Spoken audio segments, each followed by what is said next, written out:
Et tu reçois aussi des menaces parfois. On est quand même très proche, nous, de l'humain dans ce qu'il a de plus compliqué.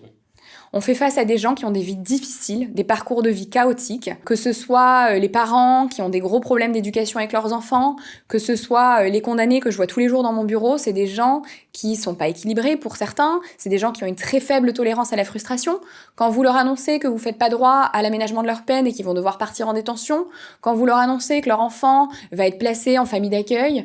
quand vous leur annoncez qu'ils pourront pas avoir leur enfant pour Noël parce que vous considérez qu'ils sont pas prêts, alors oui, c'est des gens qui parfois partent au quart de tour et sont capables de proférer des menaces en vous disant qu'ils vont revenir, qu'ils vont mettre le feu au tribunal, qu'ils savent où vous habitez, qu'ils ont vu que vous avez une bague au doigt et qu'ils vont essayer de trouver qui est votre mari et qui vous demandent si vous aussi vous avez des enfants.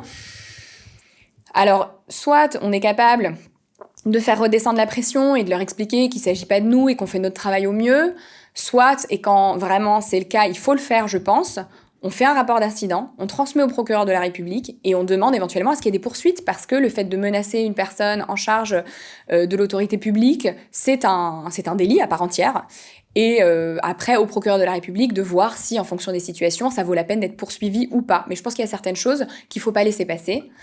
pour se protéger, pour protéger l'institution, et parce qu'il y a des messages qui doivent clairement passer. Alors, sur la pression, parfois, pour nous, ça va être une affaire parmi les 10 affaires qu'on va juger dans la matinée, alors qu'il faut quand même se rappeler, notamment aux affaires familiales où vous avez 15 couples dans la matinée qui divorcent,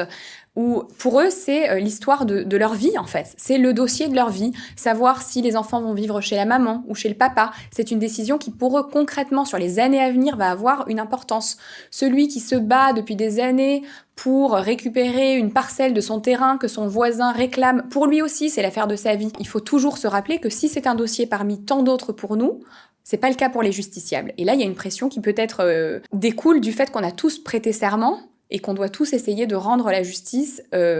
au mieux et de prendre les décisions, si pas les meilleures, au moins les moins